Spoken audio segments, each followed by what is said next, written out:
buenas noches para todas y todos. En realidad es un honor el estar hablando con ustedes mediante esta tecnología que hoy en día tenemos todos y sobre todo enriquecernos con respecto a lo que es esta enfermedad que está agobiando al mundo entero hoy en día. Y da la coincidencia que el día de mañana se cumple un mes que la Organización Mundial de la Salud ha declarado la pandemia mundial por el COVID-19, el coronavirus, que es conocido como COVID-19 o SARS-CoV-2, que significa síndrome de afectación pulmonar severa por el COVID-2. Entonces, a partir de eso, el mundo ha cambiado en toda su perspectiva de lo que es la salud pública y sobre todo lo que es el manejo de las comunidades en todo el planeta. Vamos a empezar conociéndole a nuestro enemigo, que en este caso es el COVID-19, conociendo algunas cosas muy importantes que nos van a servir a nosotros de cómo saber manejarnos con respecto a este virus y qué medidas debemos tomar la población general y también, así como he visto que tenemos muchos colegas médicos que están acá, ver un poquitito cuáles son los avances en el tratamiento y sobre todo en la población en general, las preguntas que surjan a través de esta disertación que les voy a suministrar. Voy a realizarla de una forma práctica, clara, para que lo entiendan perfectamente y de esa manera ustedes tengan las preguntas para que las realicen después. Vamos a ver un poquitito cómo este virus fue tomando el mundo entero. Vemos en esta diapositiva que es la de hoy, como en todo el mundo tenemos 1.600.000 personas que han sido infectadas por el COVID-19 y en este caso el país que lleva la delantera son los Estados Unidos. Allí ven cómo Estados Unidos ha sobrepasado inclusive a países de Europa, en donde vimos la primera oleada de este virus que fue en Wuhan, China, en diciembre, de ahí su nombre de COVID-19, porque fue en el mes de diciembre, este virus se aisló en un mercado de una ciudad de Wuhan, China. Hoy en día sabemos que aparentemente este virus ya estaba anteriormente y se reportó recién a partir de diciembre. Es muy importante darse cuenta cómo este virus se fue propagando por todo el mundo de una manera exponencial. Vemos cómo fue tomando en menos de 3 meses, hoy ya el cuarto mes, ha tomado absolutamente casi todo el planeta, ocupando 185 países con esta infección. Ahí vemos el día de ayer y hoy se ha cumplido el récord en muertes en los Estados Unidos, 1.800 muertes nunca antes visto. ¿Cuáles son las características de este virus? Este virus es extremadamente contagioso y se disemina por todo el mundo. No existe en la historia de la humanidad una pandemia como esta. De ahí es importante que el conocimiento que vayamos adquiriendo durante el transcurso de esta enfermedad sea útil para que todos los países del mundo tomen las medidas correspondientes para proteger a su pueblo. Vamos a empezar a conocer un poquitito a este virus. El coronavirus es un virus de ARN, un material genético que tiene 7 tipos de virus que enferman al ser humano, de los cuales el primero que causó estragos en la humanidad fue justamente en China en el 2003, que fue el SARS. Posterior a ese evento epidemiológico, surgió otro evento en el Medio Oriente que fue conocido con el MERS, que fue el coronavirus del Medio Oriente en el 2012. Y el último evento del coronavirus que tuvimos fue ahora en diciembre, que lo estamos pasando, que es la pandemia mundial por COVID-19. Es muy importante saber que este virus es un virus que tiene una afinidad exquisita por el aparato respiratorio, el corazón y el intestino o el aparato gastrointestinal. Aquí viene elementos importantísimos que debemos conocer. Ese virus se transmite a través de las secreciones emanadas por una persona enferma por COVID-19. Esa persona enferma, al hablar, al toser, al estornudar, emite las partículas que vamos a ir viendo a continuación después en las diapositivas importantes, y esas partículas cargadas de virus ingresan al ser humano o se ponen en contacto específicamente en zonas que estamos viendo ahí en la diapositiva, en donde principalmente afecta la nariz, la nasofaringe, el aparato respiratorio superior e inferior. Ese virus posee un receptor al que nosotros le llamamos un receptor ECA, que es una enzima convertidora a angiotensina. Esas células de la nariz, de la nasofaringe, del aparato respiratorio, del corazón y de los intestinos o del aparato gastrointestinal tienen una cantidad X de receptores de angiotensina que se le llaman ECA. Por ese receptor se va y se fija el virus y ingresa a la célula, produciéndose después su replicación. ¿Qué significa eso? El virus debe ingresar a la célula, el virus debe utilizar la maquinaria de la célula para poder multiplicarse, replicarse y producir la enfermedad.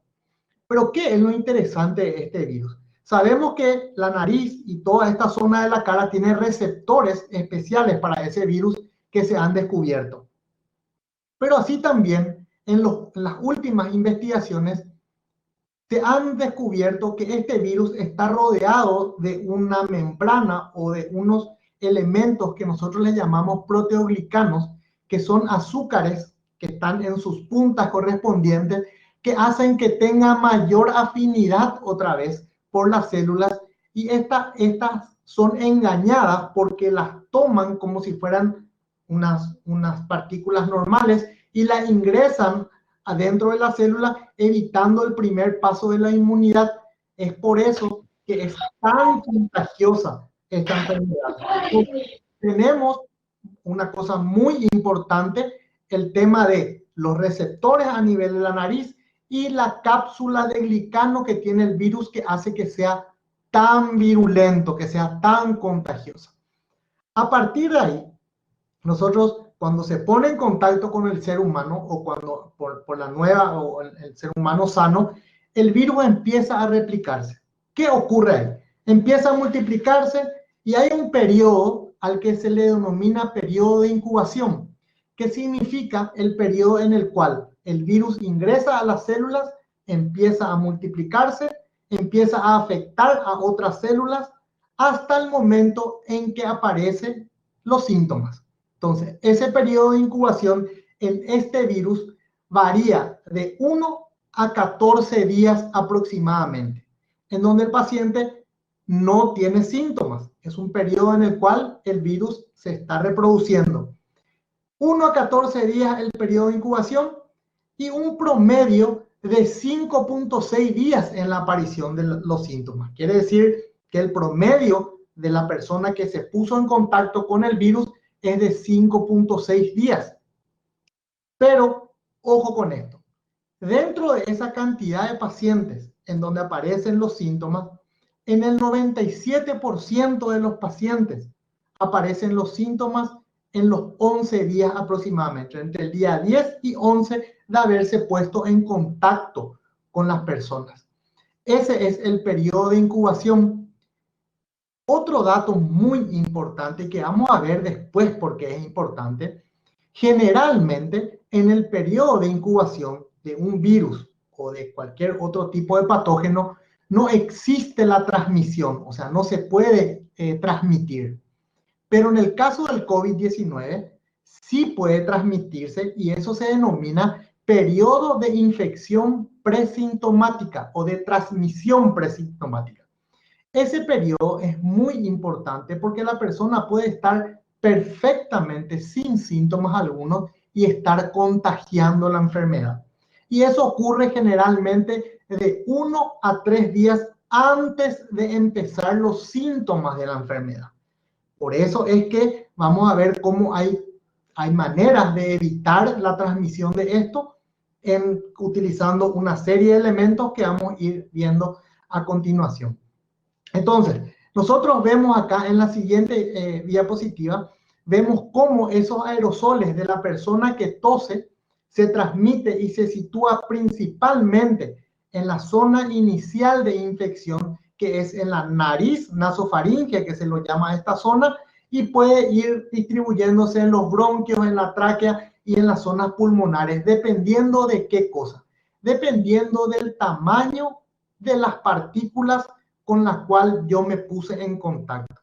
Y ahí vamos a ver a continuación y vamos a ir explicando luego por qué existen dos tipos de partículas muy importantes que debemos saber cuando hablamos, cuando tosemos o inclusive cuando respiramos. Nosotros emitimos partículas y esas partículas pueden estar cargadas de virus si yo tengo la enfermedad.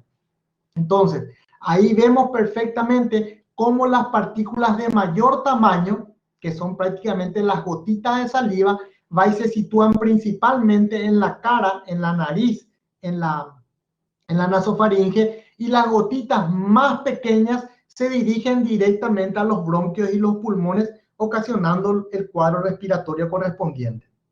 Entonces, es fundamental entender esta parte para poder saber qué medidas nosotros debemos tomar para protegernos. Entonces, ese periodo de incubación ya lo tenemos claro. Vemos cómo se transmite con la tos, con las gotitas de saliva, que son las grandes y las pequeñas. Las grandes se sitúan en esta zona y las pequeñas pueden ingresar al aparato respiratorio inferior. Es muy importante determinar algo, sobre todo en esta enfermedad, que esta enfermedad puede, a partir del periodo de incubación, cuando aparecen los síntomas, es fácil determinar si es o no, debido a que existen unos síntomas clásicos. Pero generalmente, y estamos viendo con la experiencia que hoy en día estamos teniendo, que hay personas perfectamente asintomáticas. ¿Qué significa? Que no tienen ningún síntoma y son portadoras del COVID-19. De ahí es lo importante de que actúe la salud pública en todos los ámbitos. Y vamos a ver a continuación que principalmente cuando aparecen los síntomas del COVID, los principales síntomas son fiebre, fatiga y tos seca. Son los síntomas cardinales de esta enfermedad. Habíamos dicho y tenemos que volver a recalcar que estos síntomas que nosotros vemos pueden no aparecer y la persona estar infectada por el COVID-19. A estos síntomas se le suman, para darle otro tenor a la enfermedad, pueden sumarse síntomas como dificultad respiratoria, que en ese caso sí ya hablamos de una complicación de la enfermedad que requiere ya internación y tratamiento hospitalario, y otros síntomas gastrointestinales como diarrea o vómitos también puede tener. En los últimos estudios aparecieron nuevos hallazgos muy importantes que son, por ejemplo, la anosmia y la falta de gusto. ¿Qué significa eso? Hay pacientes que están con COVID positivo y pierden el olfato y pierden el gusto sin tener otros síntomas, solamente esos síntomas. O sea, no tiene fiebre, ni siquiera tiene febrícula y empieza a perder la sensación de olfato y del gusto. Entonces, es un síntoma que aparece aproximadamente en el 30% de los pacientes con COVID positivo. Hay algo importante con respecto a este síntoma que debemos manejar y conocer. Generalmente, y lo dice la literatura, que los pacientes que presentan de forma súbita falta de olfato y falta de gusto, casi el 99% es portador de COVID, al hacerle el hisopado nasal, que es una de las formas de el diagnóstico del COVID. Es muy importante saber, después vamos a ver cómo se hacen los hisopados y vamos a repasar eso, cómo se realizan, saber que estos síntomas que relatamos nosotros pueden ser variables, pueden pasar totalmente sin sintomatología y pueden estar. Y les doy el ejemplo. Actualmente nosotros tenemos, ustedes saben, estoy como coordinador de la sala de COVID en el INERAM. tenemos ya varios pacientes que han pasado con COVID positivo, y en eso podemos darnos cuenta que existen categorías de la enfermedad. Generalmente, la enfermedad, el 80% de los cuadros que presentan los pacientes con COVID positivo son leves. O sea, no necesitan internación, son leves, el 80%. El 14% requiere internación y de esos otra vez el 5% son críticos, o sea, que van a terapia intensiva. Entonces, es una enfermedad que en números, vemos los números, 80% leve, la gente dice, bueno, doctor, pero el 80% es leve y solamente un 5% es grave y requieren terapia. Pero ¿qué pasa? Cuando es una pandemia y tiene tan rápida diseminación, el número de casos es enorme, entonces lógicamente la necesidad de terapia intensiva es mucho mayor. Entonces, no se confundan y no se equivoquen con los números en porcentaje, porque eso depende de la cantidad de enfermos que nosotros lleguemos a tener o tengamos, ojalá que no tengamos, ¿verdad? Entonces, eso es muy importante recalcar. Entonces, esos síntomas que uno puede tener con respecto al COVID-19. Vamos a mostrar la siguiente diapositiva, que es interesantísima esta diapositiva, en donde vemos nosotros, sobre todo, van a ver que hay unas aristas en donde vemos los estadios que tiene esta enfermedad, el COVID-19. Vemos un estadio 1, que es un estadio de infección precoz, en donde el virus se está replicando. ¿Qué significa replicación viral? Significa que el virus se está multiplicando dentro del ser humano y ahí aparecen justamente esos síntomas que le acabo de relatar, que son la fiebre, la tos seca, puede haber diarrea, cefalea, alteraciones del gusto y del olfato, que es el primer estadio, que es la infección precoz. Allí se ven también cambios a nivel del hemograma. Nosotros los médicos pedimos hemograma y empezamos a ver una serie de cambios que figuran ahí abajo: linfocitosis, aumento del PCR, una serie de valores bioquímicos que vemos nosotros en la fase inicial, que es el estadio 1 en la infección precoz. Generalmente estas fases duran una semana en promedio. Fíjense en el estadio 2 de la enfermedad, donde es la fase pulmonar. Este es el curso evolutivo de una enfermedad. Lógicamente, un paciente puede pasar o sea, se puede curar en el estadio 1 y no pasar a la fase pulmonar. Eso ocurre y en la mayoría. Acuérdense que el 80% tiene síntomas leves. Pero ¿qué pasa si ese paciente de infección precoz del estadio 1 pasa al estadio 2, que es la fase pulmonar? Empiezan los cambios a nivel de la respiración. Y ahí vemos que el paciente tiene dificultad respiratoria, tiene más tos, tiene hipoxemia, que significa que le falta oxígeno al cuerpo. Y entonces también ya vemos los infiltrados a nivel de las radiografías, de la tomografía de la placa radiográfica del paciente. Ese estadio generalmente es el que requiere internación en sala común. O sea, se le administra oxígeno, se le da la terapia y puede recuperar al paciente. Pero ¿qué pasa si el paciente no evoluciona o evoluciona en forma tórpida, le decimos nosotros? Evoluciona mal. Pasa a una tercera fase, a la que se le denomina la fase hiperinflamatoria. Y vean la diapositiva, en donde esa zona donde dice replicación viral termina en el estadio 2, el triángulo azul, y empieza el triángulo amarillo, que se llama respuesta inflamatoria. Fíjense que esa respuesta en el estadio 3 la hace el cuerpo mismo, la hace una hiperrespuesta y el paciente se complica aún más. Hay un fenómeno que nosotros le llamamos la tormenta de citoquinas, que infiltra todo el pulmón, inflama el pulmón y el paciente tiene un infiltrado pulmonar de vértice a base, extendido, con mucha dificultad respiratoria, y ese paciente ya requiere internación en terapia intensiva, y vemos que generalmente cursa con el síndrome de distrés respiratorio del adulto, con shock, con sepsis y que puede llevar a un fallo cardíaco que va a llevar finalmente a la muerte. Esa última etapa, que es el estadio 3, vemos cómo es el cuerpo el que reacciona ante la agresión del virus a los tejidos pulmonares. Entonces, ¿por qué es importante entender esto? Porque después vamos a ver, en base a esta imagen, cómo debemos tratar al paciente con COVID positivo. Entonces, primera fase, o el estadio 1, estadio 2, estadio 3.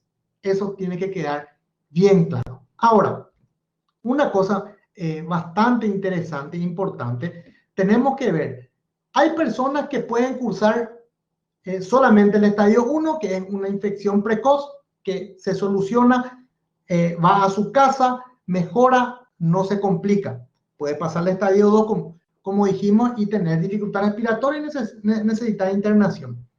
Ahí entramos a cosas muy interesantes que debemos conocer y saber. ¿Quiénes son las personas? Y quiero que me entiendan bien. ¿Quiénes son las personas que generalmente se complican o tienen más probabilidad de muerte? O las que tienen probabilidad de tener una infección más grave. Y ahí vamos a entrar a tallar y vamos a conocer algunas cosas. ¿Qué significa que las personas que tienen mayor predisposición? Significa que cualquier persona, sea joven o adulto, puede complicarse, pero dentro de ese grupo existen personas que pueden complicarse aún más. Entonces, solemos escuchar en la prensa, o de repente todo el mundo se pregunta, pero el paciente que murió era joven y no tenía comorbilidades, ¿y cómo va a morir? No, ojo con eso. La literatura y nos ha enseñado esta enfermedad que cualquier persona puede complicarse. Las que más se complican son las que tienen las enfermedades que vamos a pasar a relatar ahora. Pero antes de empezar a hablar de estas enfermedades, porque vamos a ir desmenuzando cada una de ellas, voy a contarles que el tema de internación en el COVID es sumamente importante. Cuando se está en el estadio 2, el paciente está con dificultad respiratoria. Generalmente, cuando el paciente se infecta, empiezan los síntomas, hay un promedio de 4 días en donde el paciente ya requiere internación, o sea, se hospitaliza. La fiebre generalmente dura 10 días en promedio.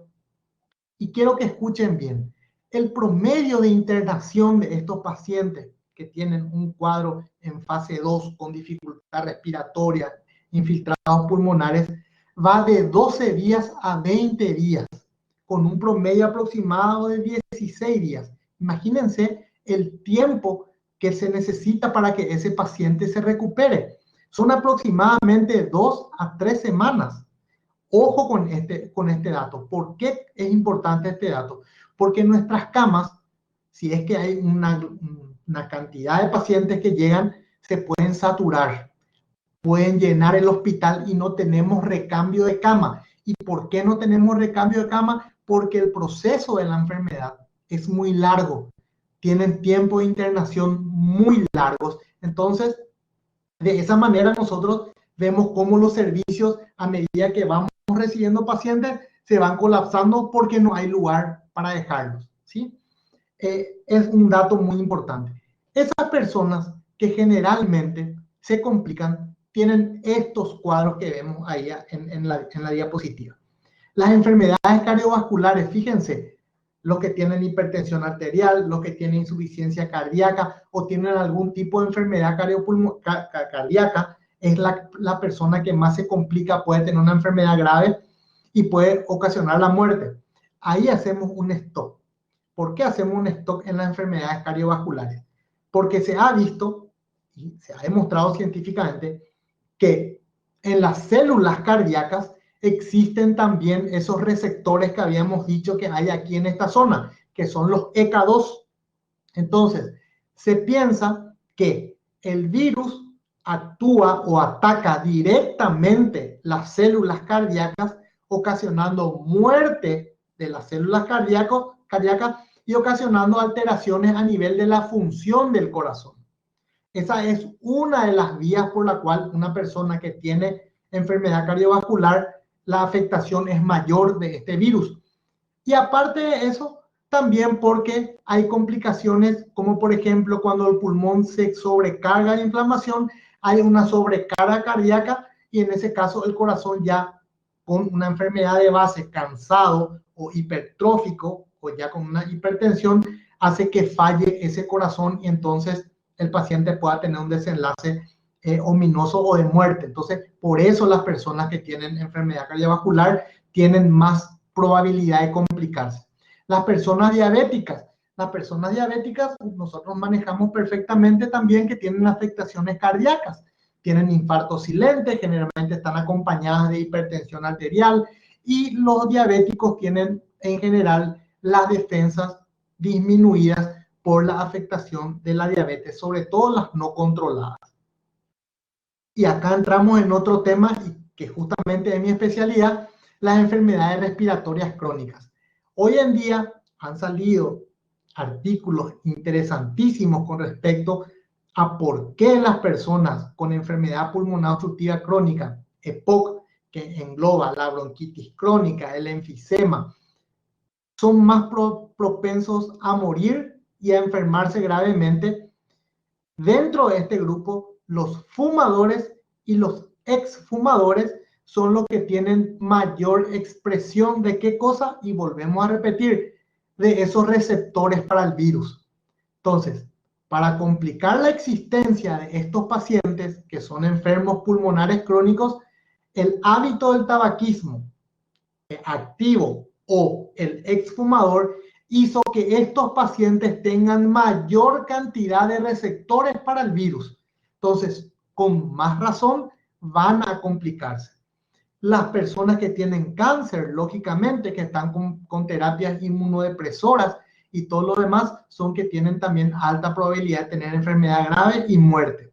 Entonces, haciendo este análisis, ustedes se dan cuenta y mirando la siguiente diapositiva, vemos cómo en qué edad va a causar mayor daño este virus, y vemos que en los adultos mayores es donde mayor daño hay de esta enfermedad y la que causa mayor cantidad de muertes. Eso sabemos porque en el adulto mayor nosotros tenemos un deterioro normal de la fisiología, un enlentecimiento de las funciones biológicas del adulto mayor, también con disminución de las defensas. Entonces eso hace propicio que sean ellos los que más tengan probabilidad de complicarse y de muerte. Conociendo este contexto dentro de lo que nosotros aprendimos ya hasta ahora, se dan cuenta que los grupos vulnerables, lo que famosos llaman el grupo vulnerable, son estas personas que acabamos de decir, que son las personas con esas comorbilidades, esas patologías de base, esas enfermedades, y sobre todo los adultos mayores. Allí debemos centrarnos nosotros para evitar que ellos se enfermen y desencadenen cuadros que no queremos, que generalmente es la muerte, ¿verdad? Conociendo esta fase, esta etapa de lo que es la enfermedad, paso a hablar de cómo uno diagnostica el COVID-19. Existe un test que se realiza, que es el test de PCR, que se realiza al cuarto o quinto día de haber iniciado los síntomas. Y repasando un poquitito, ese test que se le denomina PCR, lo que hace es informar o detectar el virus en la muestra. Ese test se hace mediante un cotonete al que le llamamos hisopo, se mete en la nariz y en la nasofaringe y en la parte de la boca, en la parte posterior, y eso se estudia y se identifica el virus. Entonces, ese PCR que se le llama es el test que se hace para el diagnóstico de COVID positivo en las personas a partir del cuarto día de síntomas, cuarto y quinto día de síntomas. Ahora, eso es para el diagnóstico del COVID. Quiero que quede claro eso. A continuación, y muy importante también saber cómo vamos a tratar esta enfermedad una vez que diagnosticamos. Y aquí nosotros vamos a pasar a mostrar algo sumamente interesante, y ese cuadro ya lo habrán visto. Existen investigaciones, existen fármacos que se están estudiando. Hoy en día podemos decir que no existe un tratamiento específico para el COVID-19. Todos los tratamientos que se están implementando son tratamientos en fase experimental que se están estudiando y se están viendo si funcionan o no funcionan. Eso es muy importante que manejemos todos y entendamos bien. No existe vacuna para el COVID, está en proceso de realización la vacuna, que esperemos que esté para este año, a fin de año o el próximo año. Entonces, saber o identificar sobre todo cómo vamos a tratar, y este cuadro nos va a enseñar un poquitito en qué momento actuar o con qué actuar en esta enfermedad. Nosotros tenemos, y está en investigación, las drogas de investigación son, vamos a clasificar los antivirales, las drogas que son inmunomoduladoras, las vacunas y otros medicamentos que se utilizan como antibióticos, y también el suero del paciente convaleciente, o sea, que sería el plasma del paciente que se quitan los anticuerpos y se le aplican.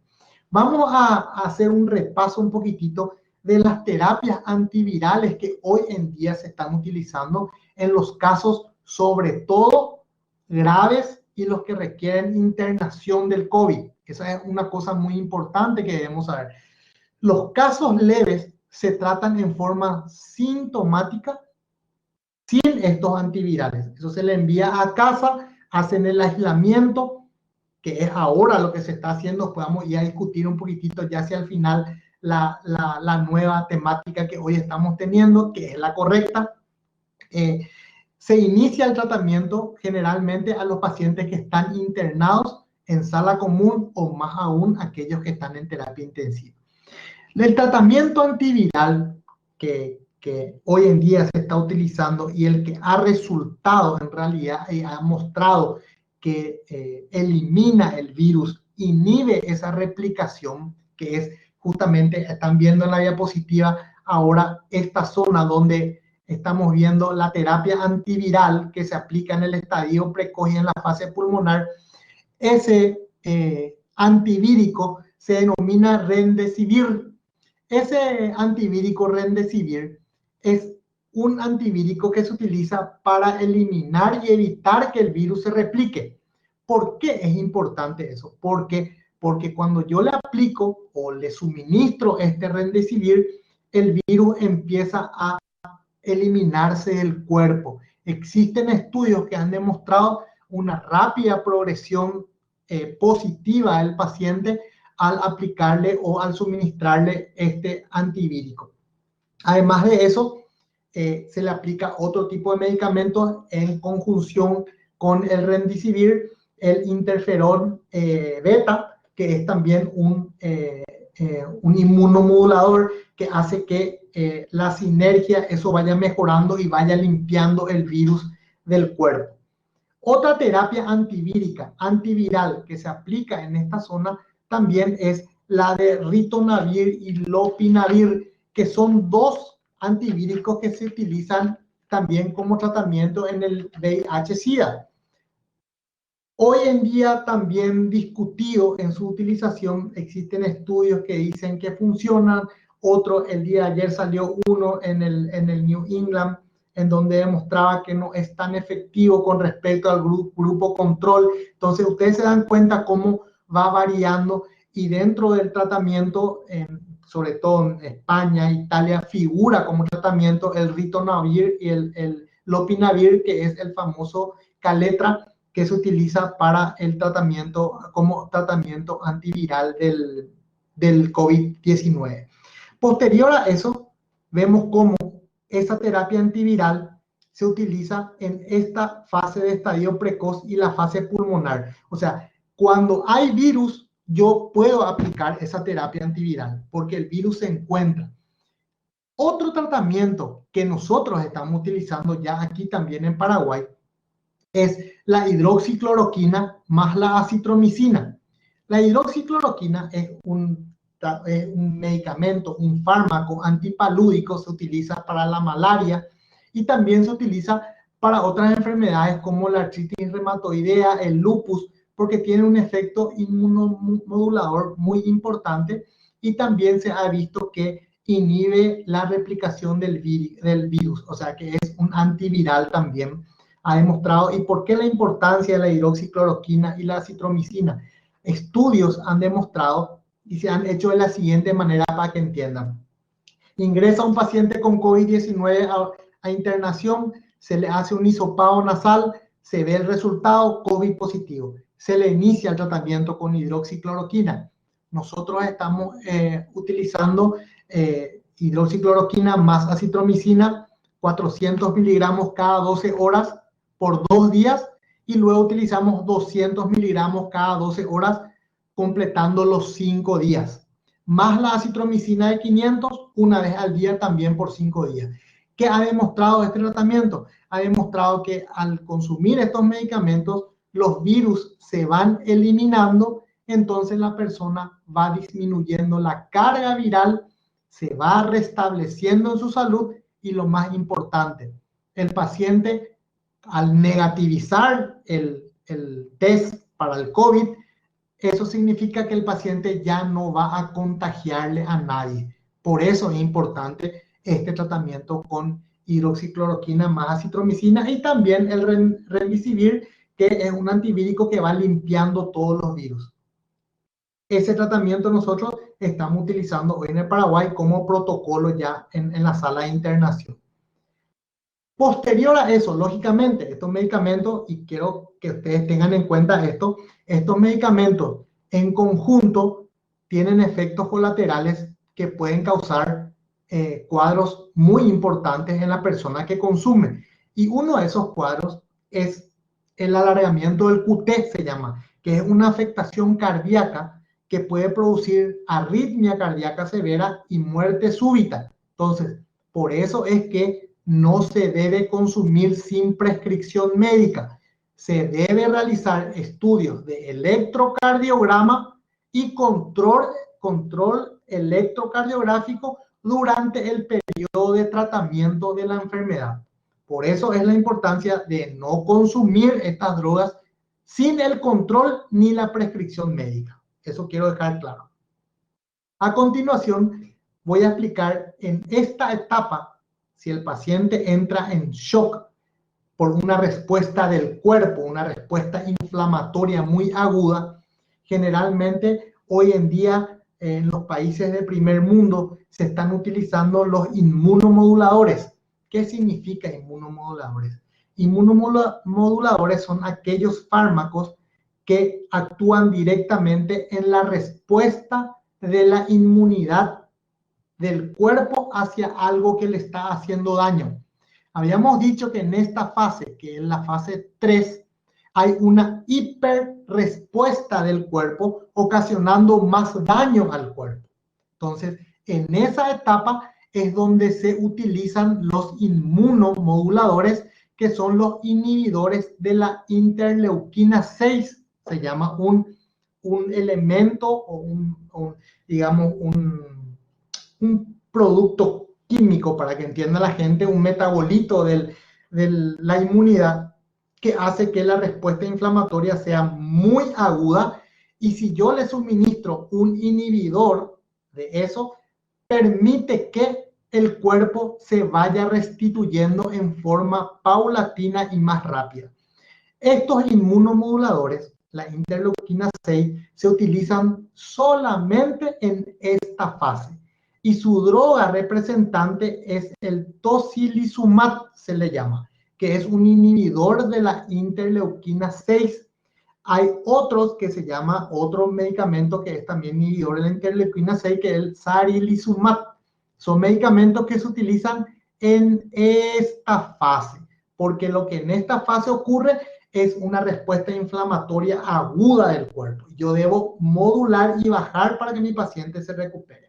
Entonces, esos son los tratamientos que hoy en día se están utilizando. Aparte tenemos tratamientos para los casos graves, la utilización de corticoides a dosis de 0,5 a 1 miligramo kilogramo peso por 5 días. Tenemos también la utilización de la anticoagulación con heparina de bajo peso molecular. Generalmente nosotros a los pacientes que ingresan en sala ya le ponemos heparina de bajo peso molecular debido a que se vio que en esta enfermedad también hay microtrombos que ocluyen la circulación a nivel pulmonar que pueden ser causantes justamente del distrés respiratorio del paciente con infección con COVID. Entonces, ese es el tratamiento. Vuelvo a repetir. Y el tratamiento que no puedo dejar de mencionar es el tratamiento con el plasma que tiene anticuerpos del paciente que ya ha sido infectado y se ha curado, y se retira el plasma con sus anticuerpos y se le suministra a la persona que está en una fase crítica, que se ha demostrado que tiene todavía circulación del virus, de manera a que eso evite que neutralice el virus con el plasma del paciente que ya se recuperó. Son terapias que se están implementando a nivel de todo el mundo, y así como les expliqué recién, son terapias que se realizan en base a ensayos clínicos. No hay todavía una terapia establecida, todos los días va cambiando. Y les doy la última perlita, que es la aparición de un fármaco que le llaman los especialistas, los científicos, milagroso, que es la ivermectina. ¿Qué es la ivermectina? La ivermectina es un antiparasitario común que consumen para los famosos parásitos intestinales, que podemos consumir nosotros o generalmente los animales, son lo que los veterinarios le dan. ¿Qué se demostró con la ivermectina? Ustedes saben que la ivermectina tiene una acción antiviral que está demostrado que funciona en el virus del VIH, en el dengue también, ¿sí? Y en otros virus que están rondando por ahí. Son 3 o 4 virus. Y se demostró in vitro, en células in vitro, se demostró que al suministrarle ivermectina, esas células eran totalmente limpiadas del virus en 48 horas. O sea, que este descubrimiento de este antiparasitario tan común y distribuido por todo el mundo puede ser la solución a esta enfermedad cuando uno se enferma. Entonces, esa ivermectina se toma vía oral en una sola dosis, y en teoría eso hace que el virus se elimine y se limpie en 48 horas. Vuelvo a repetir, estos estudios están en proceso de revisión y se están aplicando los protocolos y se le está tratando a los pacientes con este tipo. Esta droga que cité última está aprobada por la FDA ya para el tratamiento para el COVID-19. Ustedes habrán visto que hace 3 días el Ministerio de Salud quitó una resolución en la cual ya bloqueaba la venta libre de este fármaco, ¿sí? Entonces, nosotros creemos que ya, si no es esta semana o la próxima semana, creo que ya estaremos utilizando eso para tener nuestra propia experiencia. De hecho, a partir de mañana, si es que nosotros empezamos a recibir pacientes nuevos con COVID, nosotros ya implementaremos esta terapia también para después contarle a ustedes cuál fue el resultado de esto. Se dan cuenta cómo es una enfermedad dinámica, cambiante, y que aparecen todos los días cientos de artículos, porque es una enfermedad que cambia y varía constantemente a medida que va avanzando en su trayectoria. Ahora, dimos un repaso general de lo que es la enfermedad. Vimos todos los posibles casos que se pueden presentar y cómo se contagia, cómo uno puede adquirir eso. Ahora bien, cuando se trata de una pandemia como esta que estamos pasando nosotros mundial, donde ha demostrado el alto grado de transmisión que tiene y sobre todo la cantidad de pacientes que acuden a los servicios de salud, Entonces se vio que existen fases que nosotros debemos cumplir a nivel de salud pública. Y voy a ponerle el ejemplo de lo que nosotros hicimos y de lo que otros países de repente hicieron y cómo lo hicieron, si lo hicimos en forma tardía o en forma temprana, también es muy importante de determinar. Vemos nosotros que a medida que pasa el tiempo, el número de casos puede ir aumentando en forma muy brusca. ¿Y qué ocasiona eso? No es lo mismo que me vengan 10 pacientes a la urgencia de que me vengan 70, 80 o 90 pacientes de una vez a la urgencia, y de esos otra vez el 20 o 30% requiere internación. Eso me colapsa mi hospital, me colapsa mi urgencia, y ahí empiezan los problemas. Entonces, se vio que hay medidas que podemos implementar a nivel de salud pública para que no ocurra eso. Y nosotros vamos a pasar a discutir y sobre todo entender cuáles son esas medidas que se deben tomar para que esto no explote y sobre todo nuestro sistema de salud no colapse. A esto nosotros le llamamos medidas de intervención no farmacológicas, que son lo que se utilizan a nivel de salud pública, que el gobierno establece. Y ahí vemos en este gráfico muy interesante que existe una fase primera de contención en donde deberíamos haber aislado a los infectados y hacer una cuarentena de los contactos. Y una segunda fase donde hay una fase de mitigación, donde ya se habla de las cuarentenas sociales, que es lo que nosotros estuvimos teniendo ahora en estas semanas que pasaron, unas cuarentenas sociales parciales, en donde vimos y hubo resultados, porque ustedes se dan cuenta que el día, por darles un ejemplo, el día de hoy, el último informe que quitó el señor ministro fue de que tenemos 4 nuevos contagiados nada más, de un muestreo de 200 y pico pacientes. Entonces, en total en el país, ahora, hoy mismo, tenemos nosotros 233 pacientes con COVID positivo. Entonces, esas son las cosas que lograron esta cuarentena parcial. Recordando esto, nosotros vemos cómo si nosotros utilizamos estas medidas de contención y mitigación, vemos cómo esta curva azul se mantiene plana. Eso es lo que siempre se dice, hay que aplanar la curva, hay que aplanar la curva. Lo que no hay que permitir es que los casos suban bruscamente y esto se convierta en ¿qué cosa? En una aglomeración y un déficit a nivel del servicio sanitario. Si nosotros logramos hacer este aislamiento, el aislamiento de los casos positivos y la cuarentena de los contactos para control, nosotros vamos a aplanar esa curva y nuestros servicios de salud van a tener capacidad para recibir a los enfermos. No nos olvidemos que hoy en día el hospital no solamente recibe a los pacientes con COVID, tenemos otras patologías que también recibimos en los hospitales. Esto se suma a esas patologías y esto explota en nuestro sistema de salud, lógicamente se colapsa. Entonces, estas medidas que estamos viendo nosotros de mitigación, sobre todo las cuarentenas, vemos la real importancia. ¿Por qué? Porque con esas medidas nosotros evitamos que se propague la enfermedad y evitamos que haya muertes, ¿sí? Con estas medidas. Ahora bien, si nosotros nos ponemos a analizar cómo nosotros actuamos como país, nosotros tuvimos una virtud en la cual empezamos a hacer cuarentena en forma temprana, cuando se dio el primer caso de transmisión comunitaria. Pero sí fallamos en algo. Fallamos en el tema de permitir o de no cerrar las fronteras, o por lo menos antes de cerrar, hacer un control estricto de quiénes eran los extranjeros o connacionales que llegaban del exterior y se los tendría que haber metido en cuarentena con control médico continuo.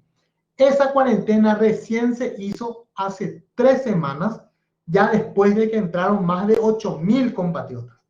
¿Cuál es la muestra de eso?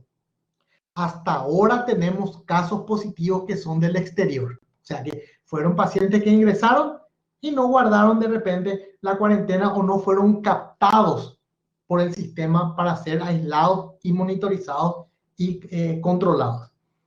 El día de ayer salió una resolución en donde todos los pacientes positivos deben guardar cuarentena en sitios indicados por el gobierno.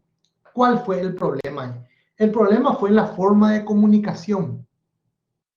Estos pacientes que hoy en día aparecen con COVID positivo, y no lo hicimos solo nosotros, lo hizo China en primer lugar. Y acuérdense de algo, ¿se acuerdan cuando China hace un mes y medio, dijo que iba a construir un hospital de 1000 camas en un mes? Bueno, en realidad eso no era un hospital, eran hoteles sanitarios. ¿Qué hicieron ellos para que hoy en día, el día de ayer, se levantó la cuarentena de 76 días? Imagínense, 76 días estuvo en cuarentena China, Wuhan, ¿sí? Se construyó un hotel sanitario. ¿Para qué? Para captar los pacientes con COVID positivo y se los llevaba a ese hotel sanitario con atención médica, se los aislaba, se los curaba y ahí se le daba de alta. ¿Por qué es importante eso?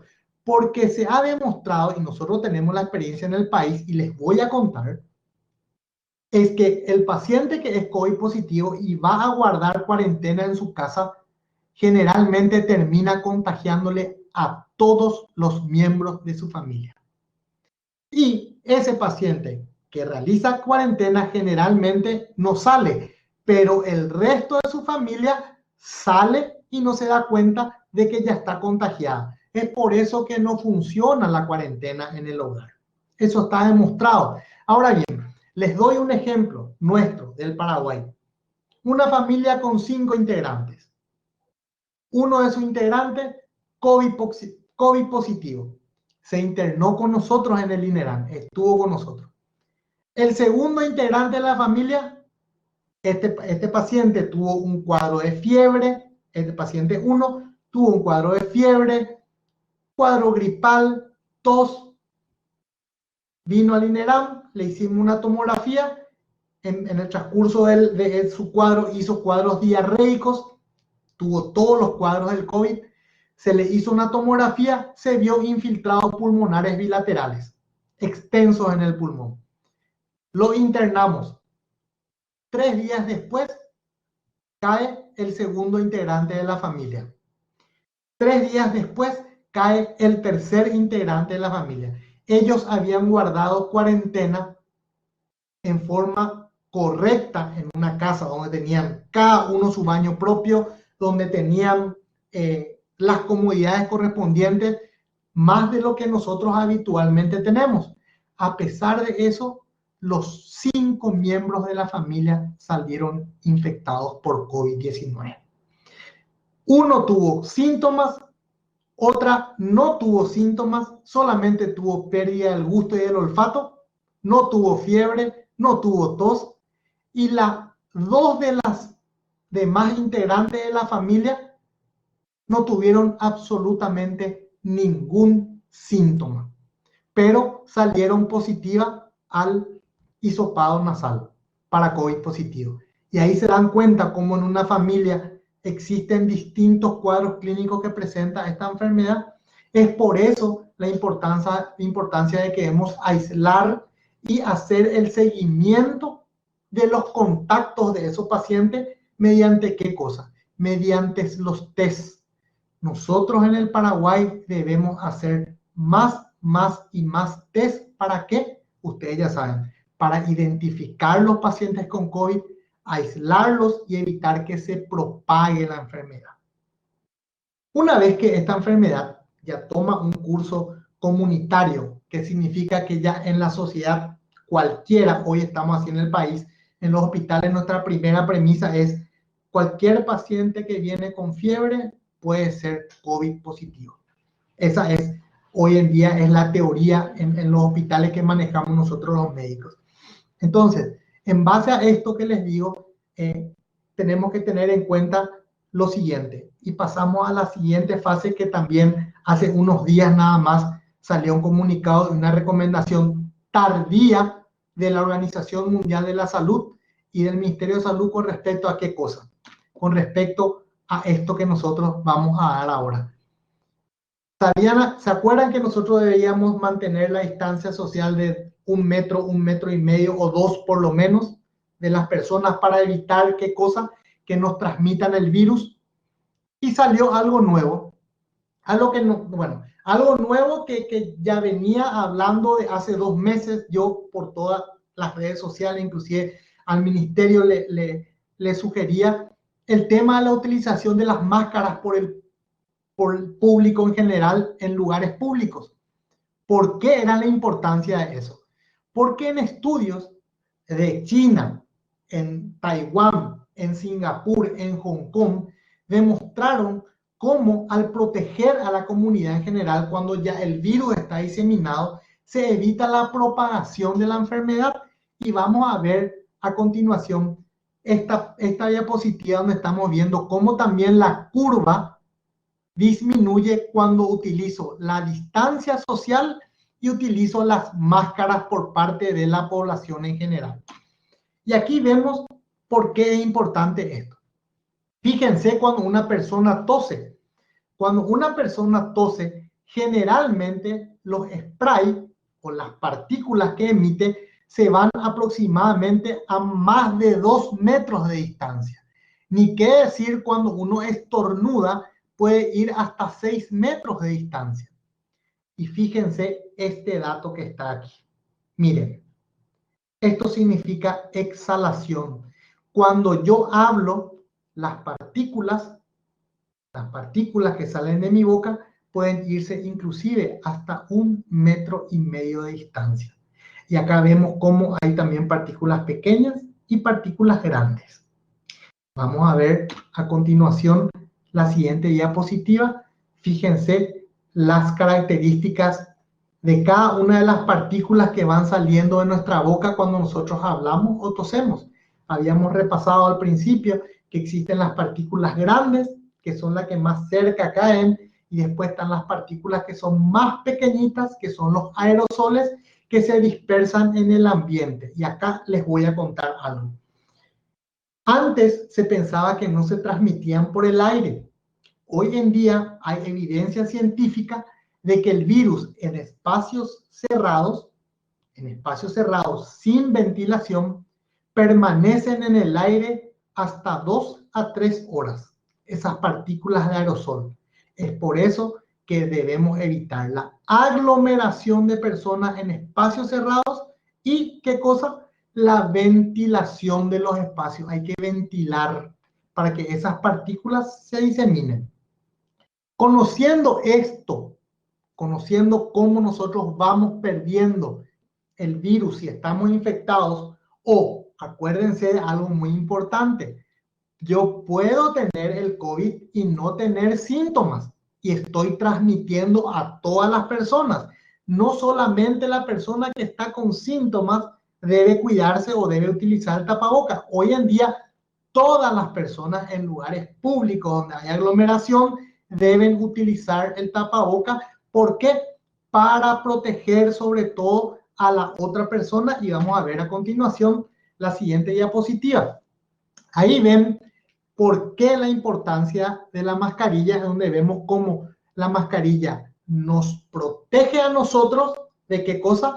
Si yo no mantengo la distancia social de 1 metro, 1,5 metros y me acerco mucho, la persona que no usa mascarilla me puede estar expeliendo esas gotitas gruesas, y yo con mi tapaboca es una forma de evitar que me salte a la cara. Quiero aclarar que los aerosoles o las gotitas más pequeñas sí van a pasar por estas máscaras quirúrgicas, que son las que debemos utilizar en la calle, pero debemos sumar la distancia social para evitar que pase eso. Entonces, me protege a mí, y también en la siguiente imagen vemos cómo yo, al usar mascarilla, le protejo a los otros. O sea, evito tirar toda esa saliva o esa secreción que sale de mi boca y se distribuya por la superficie o por el lugar donde yo me manejo. Ese virus que es exhalado o que es emitido por la tos de la persona enferma con síntomas o sin síntomas puede vivir en las superficies de cualquier objeto dependiendo del medio ambiente. Por darles un ejemplo, en la madera el virus vive aproximadamente 8 días. En los guantes el virus vive 8 horas. En el vidrio el virus puede vivir 4 a 5 días y así sucesivamente dependiendo del medio ambiente donde el virus se desenvuelve. Una pregunta que siempre hicieron, o sea, que siempre hacen, las altas temperaturas matan al virus, las altas temperaturas matan al virus, pero ¿de qué hablamos de altas temperaturas? Cuando yo esterilizo algo, cuando yo hago algún tipo de procedimiento para esterilización, mata. Pero el calor de 40 grados afuera, que no, porque hace calor, no se va a transmitir el virus, es mentira.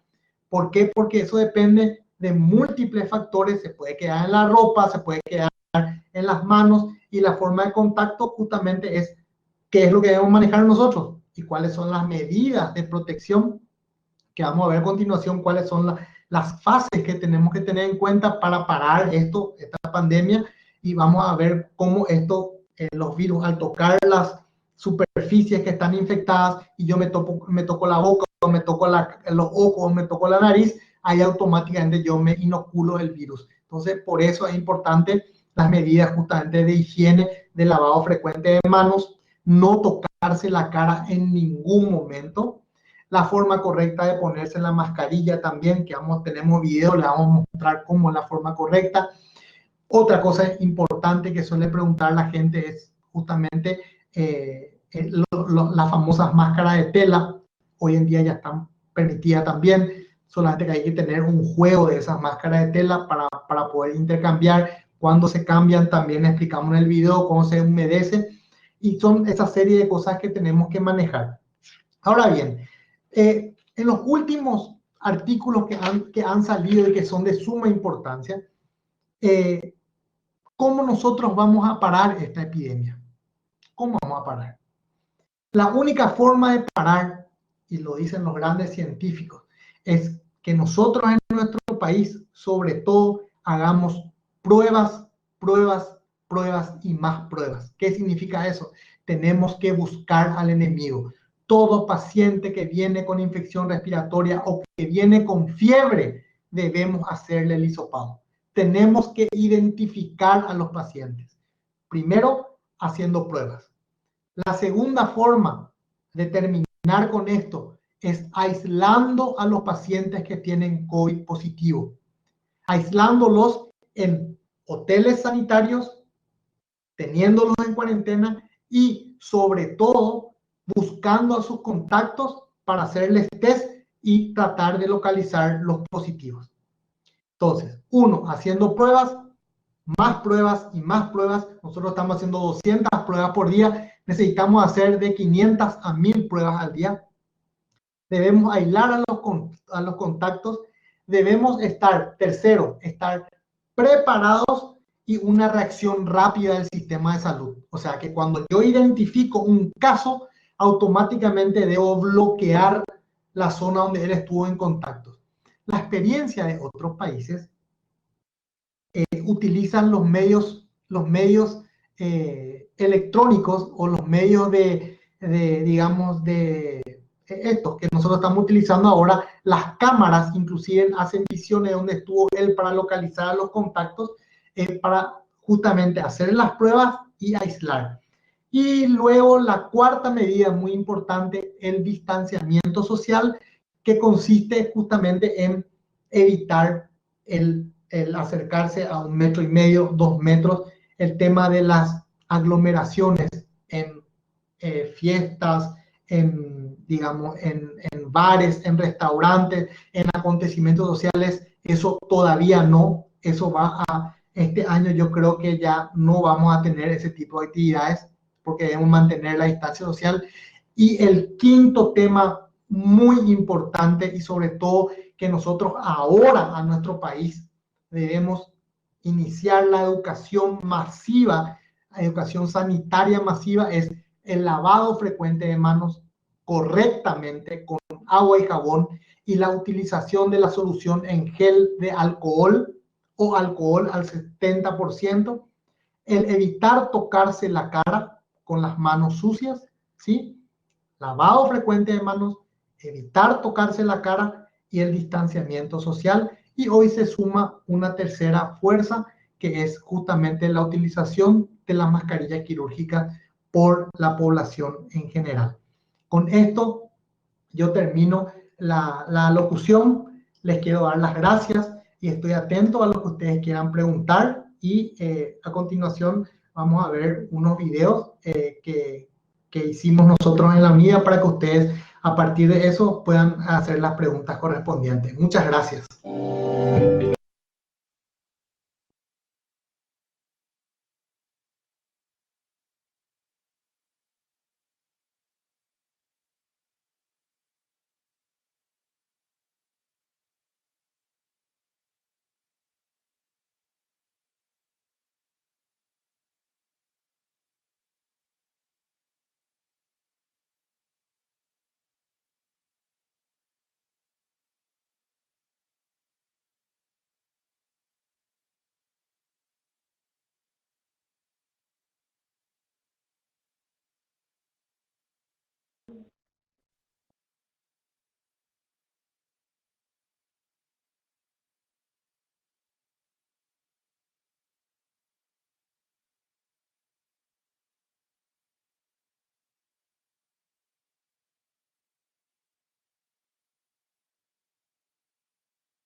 Doctor Carlos Morínigo y a todos los presentes.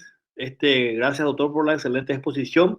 Queremos dar lugar, doctor, a las primeras preguntas que han surgido a lo largo de la exposición. Hay posibilidad que pueda ayudarles a la lectura y, doctor, podamos responderle a cada participante sus consultas correspondientes. Aquí iniciando la consulta de Evelio Vera, dice: doctor, en el caso que considera nuestro país, el nivel de contagios que estamos teniendo, ¿cuánto tiempo más de cuarentena total cree usted o recomienda? ¿Cuánto sería lo ideal de conformidad a nuestro estado actual? Dice Evelio, doctor. Bueno, en realidad la literatura habla de por lo menos 3 meses de cuarentena, instalar dentro del estado, o por lo menos nosotros creemos que ahora a inicios de fines de abril y mayo, más junio, vamos a tener el pico de la enfermedad, donde vamos a tener bastantes casos. Entonces, a nosotros esta cuarentena, así como salió en el video, lo que nos sirve es para prepararnos a nosotros, a los sistemas de salud, y sobre todo en el interior, que el interior es un déficit, hay mucho déficit estructural, y ustedes están viendo cómo van apareciendo los casos. Esto se debería extender más aún, por lo menos hasta completar los 3 meses. Ciertamente no estoy hablando de la repercusión económica ni de lo que puede repercutir eso. Se podría flexibilizar en el caso de que la ciudadanía sea extremadamente consciente y tenga educación sanitaria y cumpla con la ley, sobre todo de el uso obligatorio de tapabocas en lugares públicos, y que las personas que salen COVID positivas vayan directo a los hospitales sanitarios a aislamiento. De esa manera recuperaríamos de a poco la flexibilidad y sobre todo digamos, la parte económica de lo que es el país. Quiero aclarar que totalmente vuelta a clases de escolares, de colegios, no, por lo menos hasta agosto. Eso sería lo correcto, inclusive poniendo en tela de juicio también parte de la universidad. Entonces, esto debería extenderse más para mantener esta cura, y estamos viendo que da resultado con los números que estamos teniendo. Excelente, gracias, doctor. La siguiente consulta dice: buenas noches, doctor. Mi consulta es si un familiar que llegó del exterior se realizó el test y le dio negativo. Estuvo en cuarentena. A los 22 días me empezó mi alergia, rinitis alérgico. No hice fiebre, pero demasiado me molesta la nariz. Yo solo salí a la farmacia, dice María de la Concepción, doctor. Muy bien. Ahí hay que diferenciar un poquitito, Adela, de tu cuadro respiratorio de rinitis. Si vos sos alérgica, acordate que ahora estamos con cambio de tiempo, está disminuyendo la temperatura, puedes tener tu crisis de alergia. Si vos ya guardaste o se guardó la cuarentena correspondiente y no desarrolló síntomas, que son de 14 a 20 días, si es que no desarrolló síntomas, entonces ese paciente no está con COVID, ¿sí? No desarrolló síntomas, no hizo fiebre, o si tuvo en algún momento o es asintomático, lo mismo debe guardar las medidas de bioseguridad correspondientes. Con respecto a tu cuadro alérgico, hay diagnóstico diferencial bien claro con respecto a lo que es la alergia y lo que es el COVID-19. La alergia generalmente se caracteriza por, y vos lo manejas bien seguro, porque te pica la nariz, tenés chorreo de nariz, tenés congestión nasal, cosa que en el COVID generalmente no hay. Y en los cuadros agudos de alergia no tiene por qué haber fiebre, y sí en el COVID. Entonces, lo que yo te recomiendo es que hagas tu tratamiento para tu alergia con los spray nasal, seguramente tenés, y tomar tu antialérgico. Generalmente eso el alergólogo o el otorrino te dio una medicación para tomar basalmente, eso lo puedes seguir consumiendo. Excelente. Doctor, Adriana Rodríguez consulta: ¿en qué momento realizar la prueba a los contactos con COVID si se mantienen asintomáticos, doctor?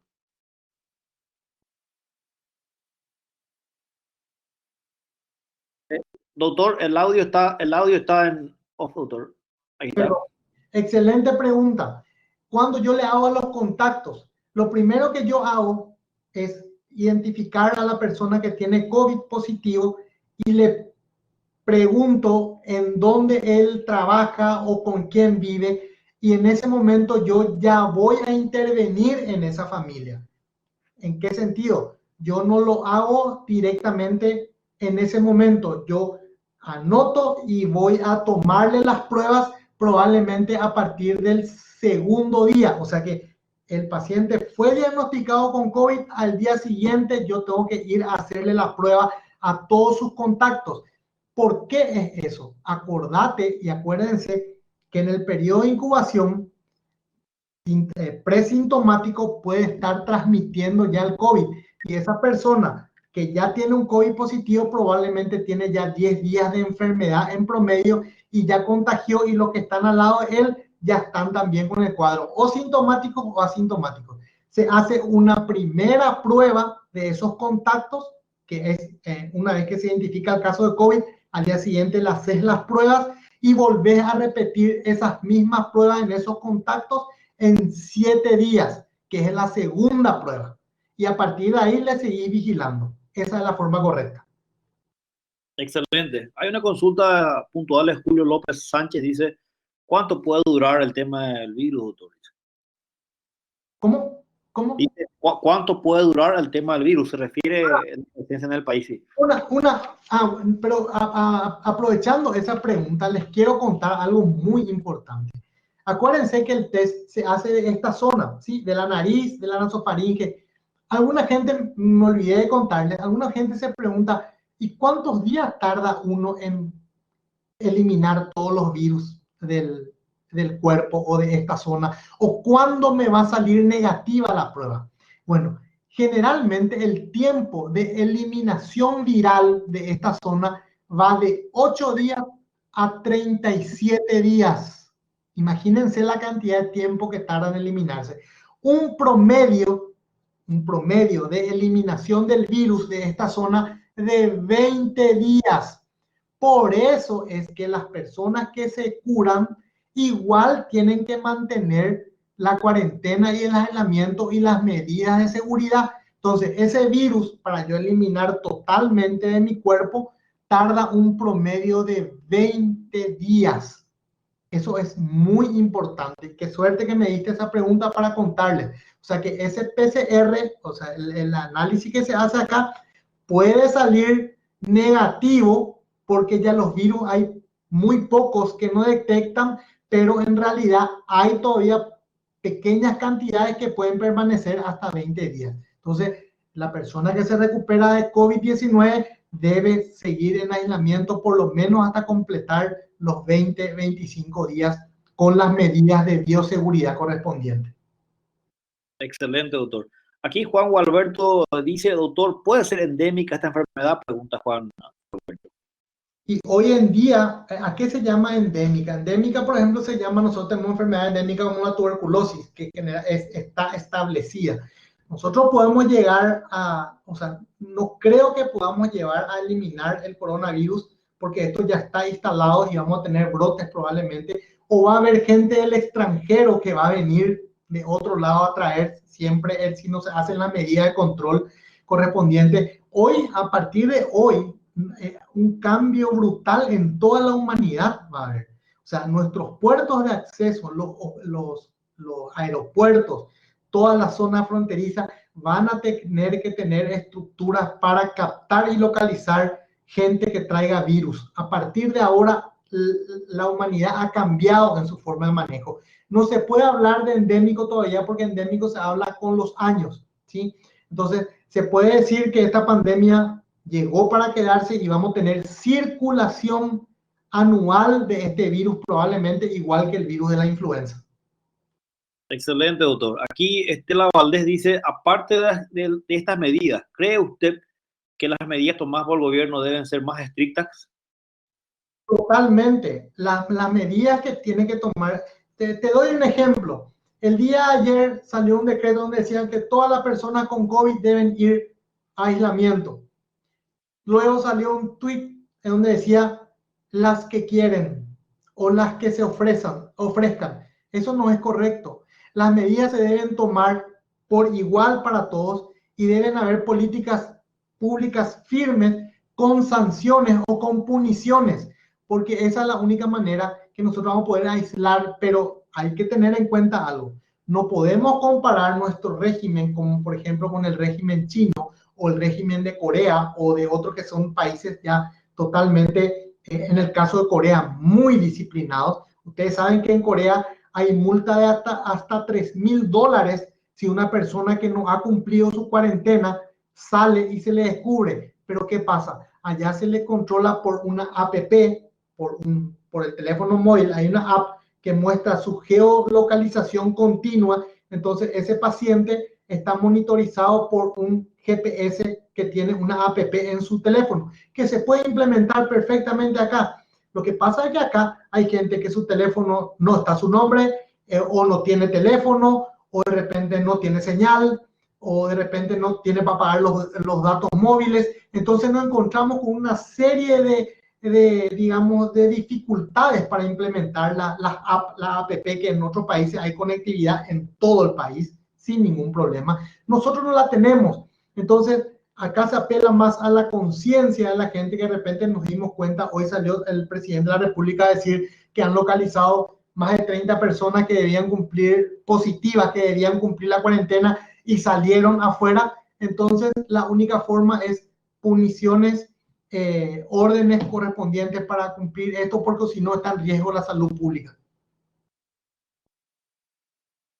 Excelente, excelente, doctor. Aquí, siguiendo el orden de las consultas, Julio López dice, si uno no sale de la casa, ¿debe seguir igualmente con todos los cuidados? Pregunta Julio López. Totalmente. A ver, dentro de la casa, como había dicho, esto ya vino para quedarse, en el sentido de que el lavado frecuente de manos, la distancia social va a ser muy importante en el resto de nuestras vidas a partir de estos eventos, ¿verdad? Si uno no sale de su casa, lo mismo debe mantener las medidas higiénicas, porque en algún momento vas a tener que salir para ir a abastecerte en el supermercado, o irte a la farmacia, o inclusive trabajar si estás dentro de la excepción, y ahí tenés que tener todos los recaudos, porque tenés que saber que al salir de tu casa te estás enfrentando a un mundo de infecciones, y cuando llegas esas las puedes traer a tu casa y enfermarle a tu madre, a tu padre, a tu abuelo, y que a tus hijos, y eso puede desencadenar cuadros de muerte sin duda alguna. Perfecto. Aquí Gualberto Caballero dice, consulta, doctor, una persona operada del corazón con puentes y controlada la diabetes, ¿igual está en fase de riesgo? Generalmente sí, Gualberto. Cuando una persona tiene, así como te expliqué al principio, tiene enfermedades cardíacas, están más propensos a tener enfermedades graves. Y acordate que el virus también tiene receptor a nivel del corazón, tiene receptores, o sea que puede infiltrar el corazón y causar tipo infartos y muerte de las células, y te va a descompensar tu enfermedad cardíaca. Entonces, por eso es importantísimo que vos te cuides, mantengas la distancia social. Si salís a la calle, ponete tapabocas, lavate las manos, no te toques la cara. De hecho, una persona con esta patología que me está diciendo tiene un riesgo de complicación del COVID-19. Excelente, excelente.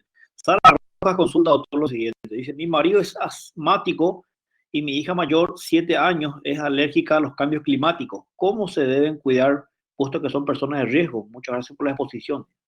Perfecto. Generalmente las personas asmáticas y las alérgicas que relata la señora deben tener su medicación en aerosoles en forma continua y correcta, no deben abandonar.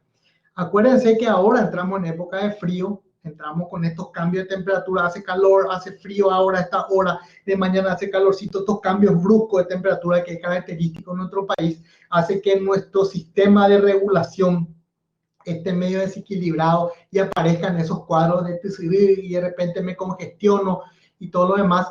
Acá los asmáticos y los alérgicos no deben abandonar su medicación. Si me preguntan, doctor, ¿me puedo ir a control? Preferimos que no vayan a control a ningún lado. Preferimos que sigan haciendo su medicación, y si están complicados o se sienten muy mal, ahí vayan a control.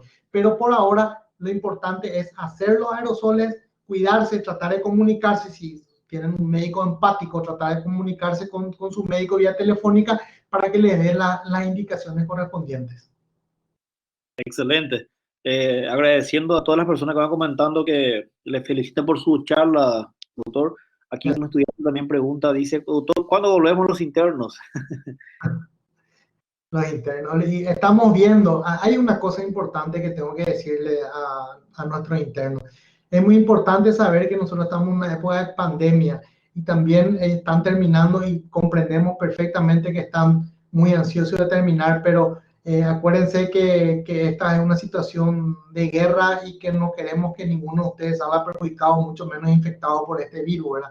Es una responsabilidad muy grande de la universidad protegerles a ustedes y sobre todo buscar la alternativa para que estamos buscando la alternativa para que puedan terminar bien ellos, ¿verdad? Y no exponerles porque es nuestra responsabilidad como universidad. Excelente. Joana, consulta lo siguiente. Excelente presentación, doctor. Mi consulta va por la hidroxicloroquina. Sí. Sí. No que están usando los pacientes que ingresan al hospital teniendo en cuenta el riesgo que tiene este fármaco, como hacen una clasificación rápida de cada paciente. Pregunta, ¿cómo hacen la rápida clasificación por paciente? Si es auto.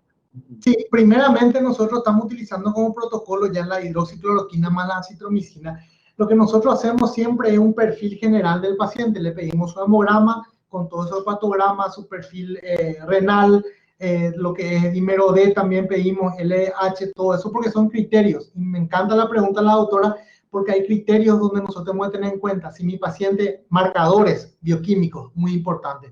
Si mi paciente está con LDH y con dímero D elevado, ese paciente es un mucho riesgo de complicaciones.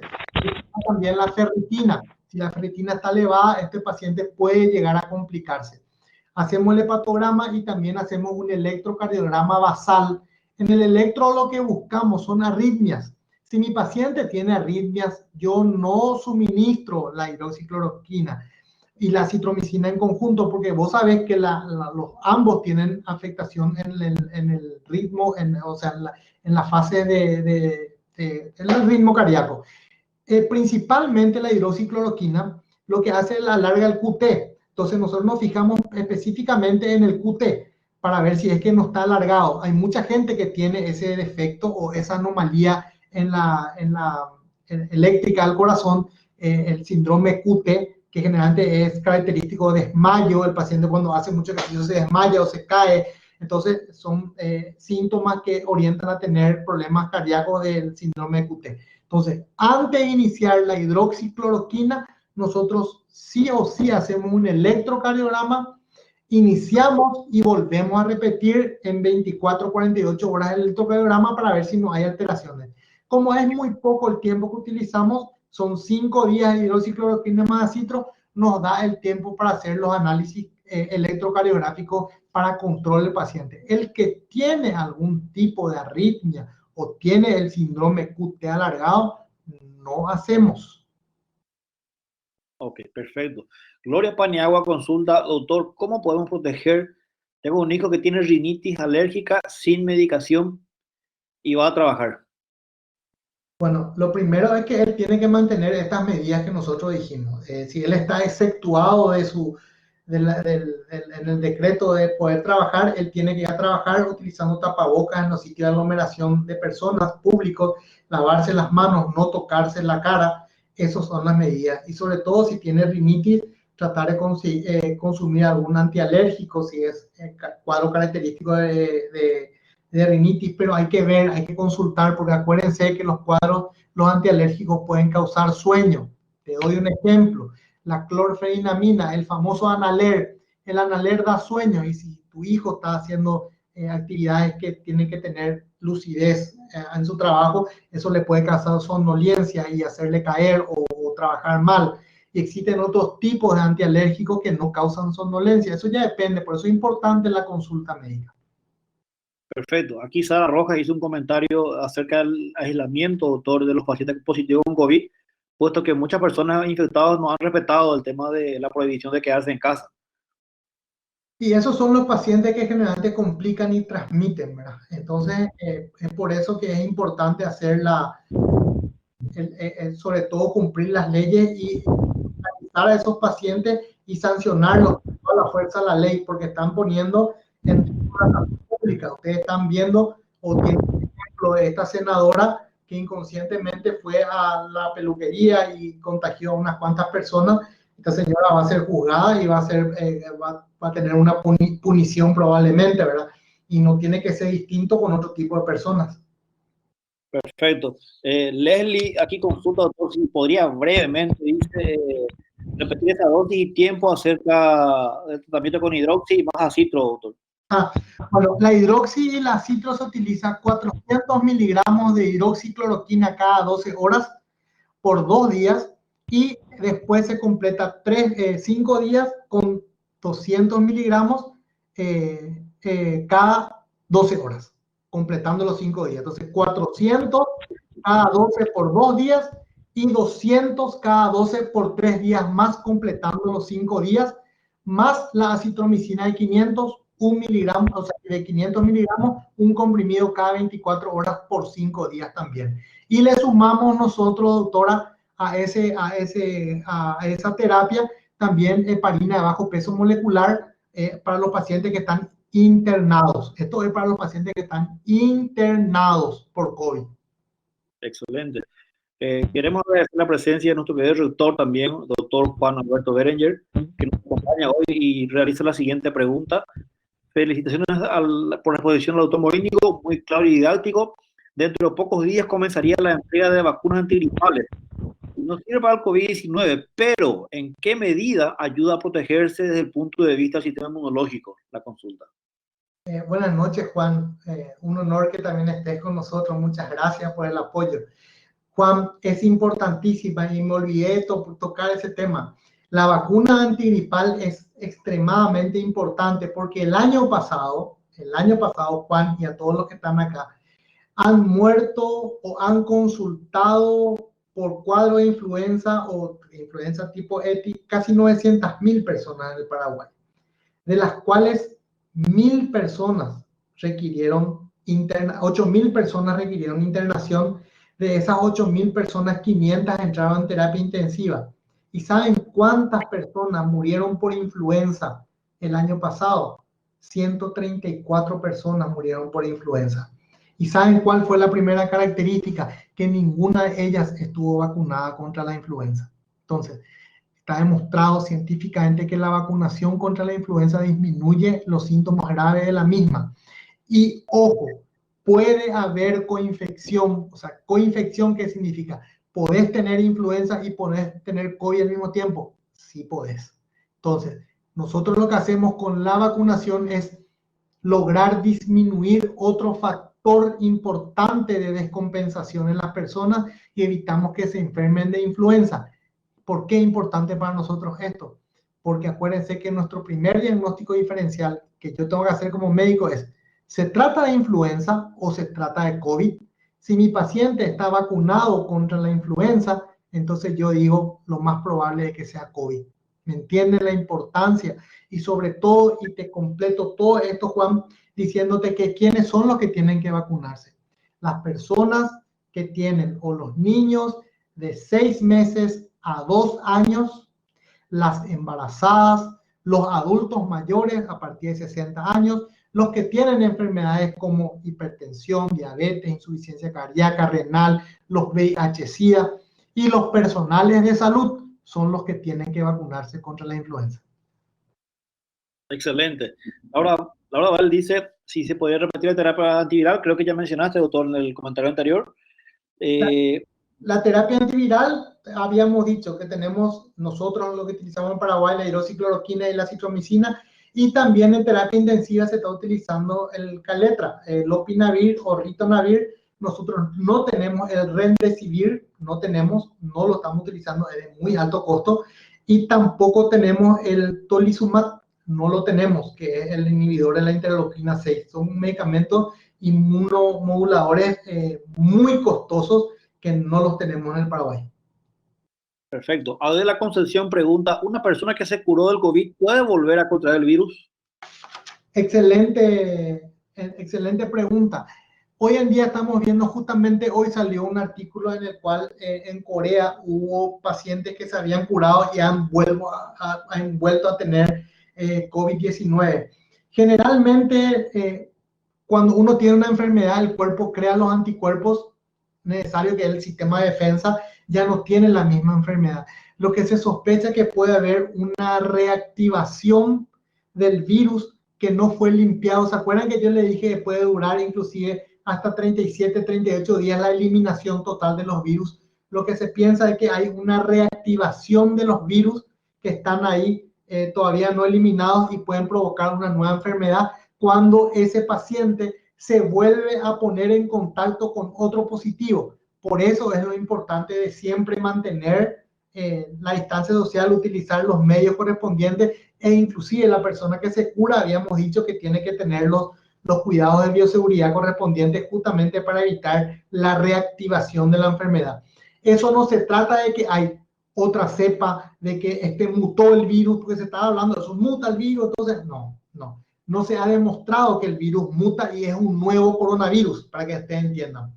Este COVID-19 es un tipo de virus y lo que pasa es cuando se enferma otra vez la persona, se piensa que hay una reactivación de los virus sobrantes o una nueva carga viral que vino de otro, reactiva otra vez eso y se enferma nuevamente, pero lógicamente un poco más leve, ¿verdad? Excelente. Doctor, aquí Clara Benítez comparte un comentario preocupada por los datos oficiales que se comentan. Ella dice que cuál es el grado de confianza de que haya más datos que de repente no se publican, que no forman parte de los números oficiales, de que puede haber más casos. Bueno, existe una definición de, digamos, unos puntos que nosotros le llamamos un subregistro, ¿verdad? Subregistro se habla cuando hay casos que no son identificados y que no son captados. Entonces se habla de un subregistro. Acá la verdad es que nos estamos quedando cortos con los números de test que estamos haciendo. Vuelvo a repetir, tenemos que hacer más test y debemos hacer test. Como hay circulación comunitaria en todo Central y Asunción, tenemos que hacer test en Lambaré, en Capiatá, en San Lorenzo, en Ñemby, en Limpio, en Ipacaraí, en Areguá, en toda Asunción. Debemos hacer test en las cabeceras departamentales. ¿Cuál es el problema que tenemos ahora? Todos los test se están centralizando en el Laboratorio Central de Salud Pública. Entonces, se toman muestras y se envía ahí y tarda 24 a 48 horas el resultado, siendo que esos test se tienen que tener en horas ya los resultados para poder tomar una determinación. Entonces, yo creo que vamos a tener o tenemos subregistros y a medida que vayamos haciendo más test, más resultados vamos a tener. Excelente. Aquí Alicia Alcaraz pregunta, ¿cuál es el soporte nutricional indicado en los pacientes con COVID positivo, doctor? Bueno, el soporte nutricional sobre todo es de 25 a 30 kilocalorías peso, kilogramos peso de un paciente con COVID. Y sobre todo en la literatura habla de que debe ser rica en proteínas, una dieta hiperproteica. Lógicamente haciendo la salvedad de los pacientes que son renales y todo lo demás, que es la evaluación nutricional que se le hace, ¿verdad? Pero habla de una cosa muy interesante y acá me da pie a esta pregunta, a decirles que hay estudios que demuestran la importancia de la vitamina C en dosis altas, 1 gramo aproximadamente diariamente, de la vitamina D y el zinc, que son minerales muy importantes y vitaminas muy importantes que deben ser consumidas para elevar la defensa, ¿verdad? Entonces debe ser una dieta bien equilibrada y rica en esos elementos. Excelente. Aquí dice Fernando Patiño, hay muchos comentarios positivos, doctor, que felicitan por la exposición. Aquí Fernando Patiño dice, excelente charla, a favor que se abra la vacuna contra la gripe. Hay médicos que dicen que sí se aplique, otros que no, y existe cierta confusión. ¿Podría dar un comentario al respecto? Dice. Fernando, sí o sí hay que aplicarse la vacuna. Están los grupos de riesgo. Yo les digo una cosa. Están los grupos de riesgo. Ustedes saben que para el Paraguay tienen 1.200.000 dosis. Y esas 1.200.000 dosis están destinadas a estos grupos que yo les cité anteriormente. Si uno puede comprar la vacuna antigripal, yo les recomiendo que se vacunen. Y no solo eso, que se vacunen contra la gripe y se vacunen los adultos mayores y los que tienen enfermedades pulmonares crónicas, se apliquen la vacuna Neumo 23. ¿Qué es la vacuna Neumo 23? es la vacuna contra la neumonía por neumococo. También se deben aplicar en los pacientes que tienen enfermedad pulmonar de base y los pacientes que son mayores de 60 años. Excelente. Dice, si uno es alérgico a la citro, ¿qué tipo de antibiótico puedo usar? Dice, doctor. Ahora, a ver, la citro se está utilizando como un inmunomodulador y sobre todo antiviral en mezcla con la hidroxicloroquina. Si uno es alérgico a la citro y está con o sea, el cuadro de COVID está complicado con una neumonía bacteriana, acordémonos que el COVID es un virus. Ese enfermo que tiene COVID positivo puede estar complicado con una neumonía bacteriana. Entonces ahí se le suma el antibiótico. En este caso, la acitromicina no se está utilizando como un antibiótico, se está utilizando como un inmunomodulador que le ayuda a la hidroxicloroquina a actuar como un antivírico. No se está utilizando como un antibiótico. ¿Está bien? Cuando ese paciente con COVID se complica con una neumonía bacteriana, ¿verdad? Que vemos eso en la radiografía, o de repente hace fiebre elevada y todo lo demás, entonces ahí le cubrimos con antibióticos. Y si sos alérgico a la citromicina, se utilizan otros antibióticos como los beta-lactámicos, puede ser amoxiclavulánico o amoxiclolactán o ceftriaxona o cefotaxima, dependiendo de que si es una neumonía adquirida en la comunidad, ¿verdad? Entonces, esa es la forma. Excelente. Clara Benítez consulta, dice, ¿en qué hospital, centro de atención puede acudir un asmático y alérgico a consultar cuando entra en su crisis de cuadro normal?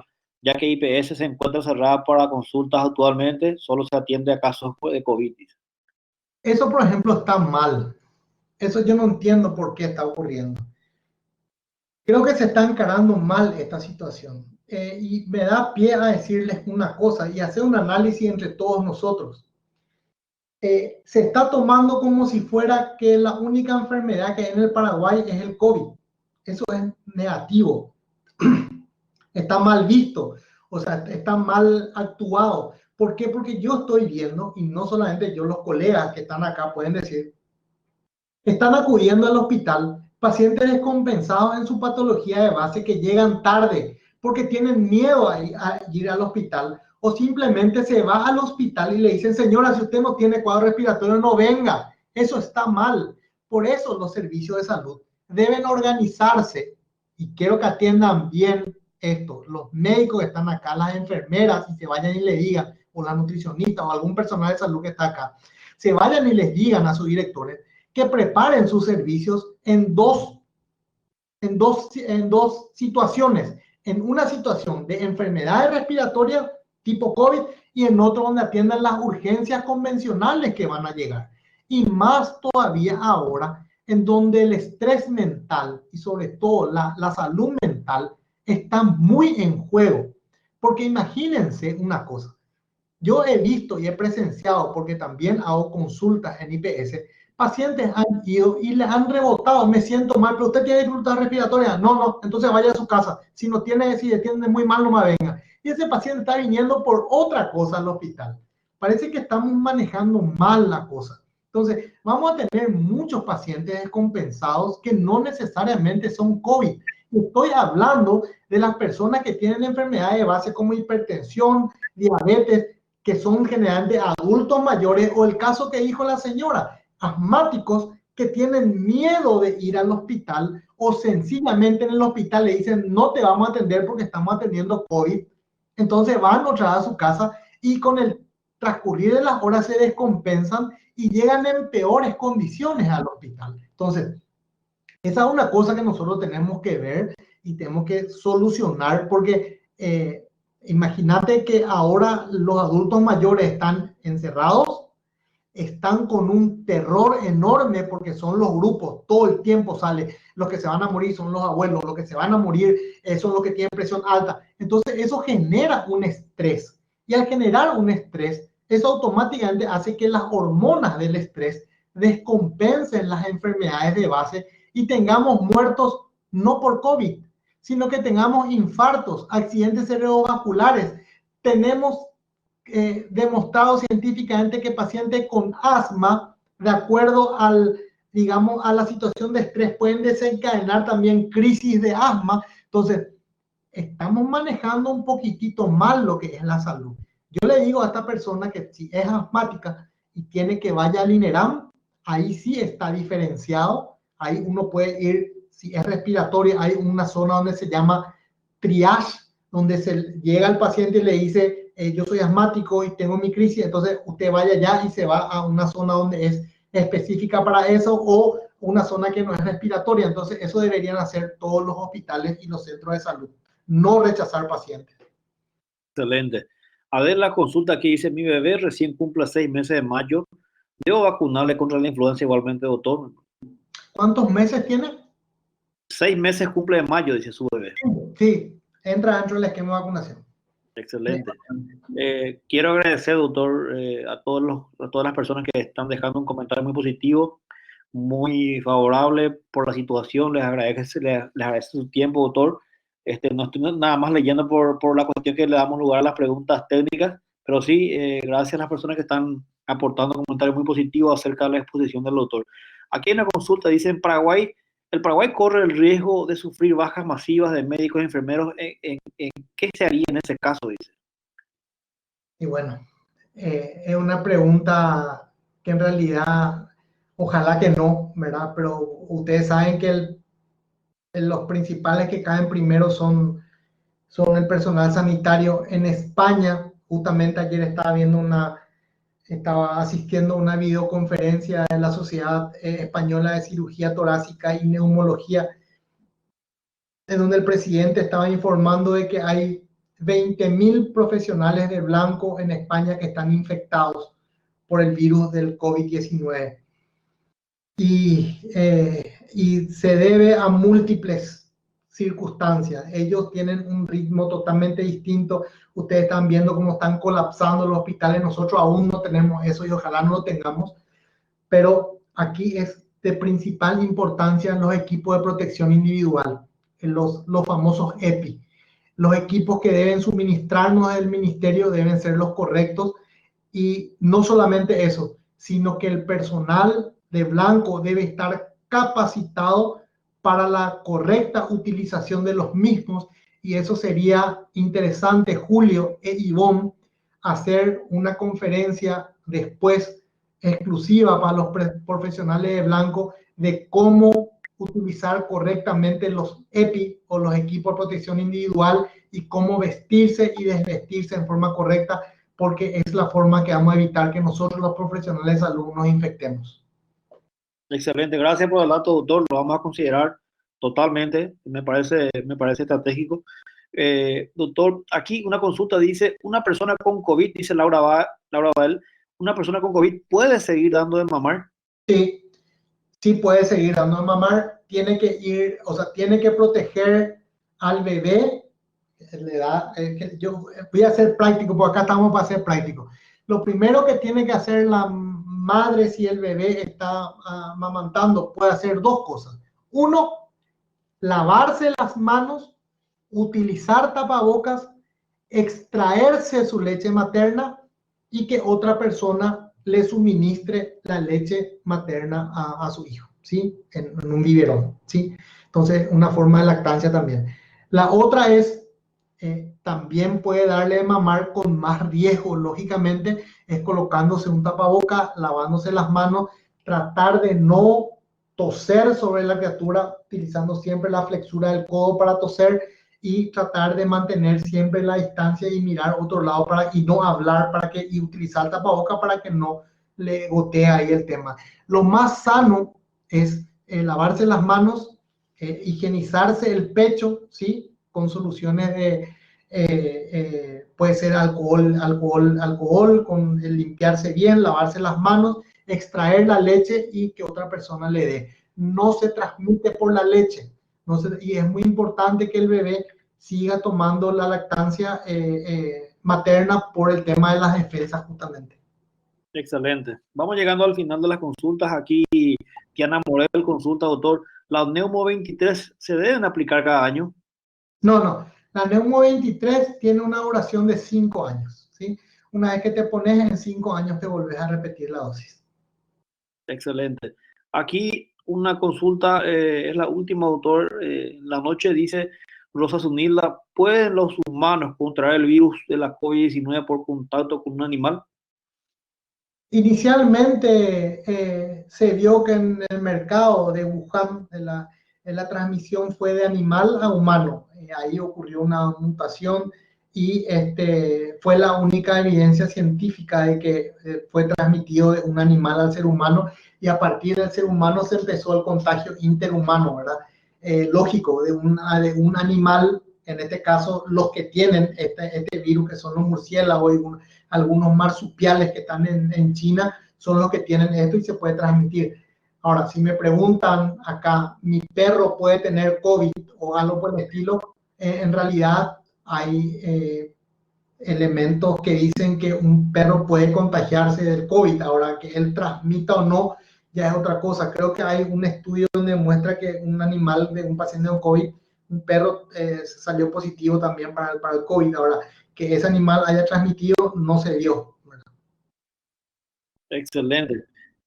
Doctor, hemos dado lugar a todas las consultas y particularmente ya de parte mía también darte las gracias por la excelente exposición, brillante, y en nombre de los participantes. Acá tenemos muchas preguntas respondidas, pero también por sobre todo tenemos mensajes muy positivos que no hemos podido dar lugar a lectura por la cuestión de tiempo, ¿verdad? Pero sí, mensajes muy positivos, dándole gracias, doctor, por su tiempo, por su conocimiento, por brindar este valioso espacio para las personas en honor a acumular información útil en un momento tan delicado como hoy, doctor. Por favor, muchas gracias a ustedes por la oportunidad de hablar con la gente y sobre todo ser agente de cambio. Espero que hayan entendido, que puedan utilizar en su vida cotidiana esta información que ahora aprendieron o conocieron, y sobre todo tener en cuenta, y voy a recomendarle 2 o 3 cositas muy importantes.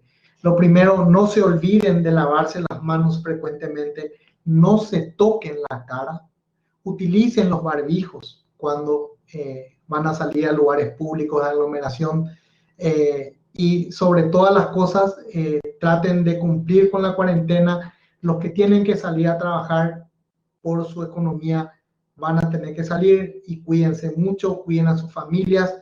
No hay secretos en esto, solamente hay que ser cuidadosos y ser conscientes. Así que fuerza Paraguay, arriba, vamos a salir de esta como lo hemos salido de otros problemas que tuvimos. Es cuestión de ser conscientes y de ser patriotas. Muchas gracias.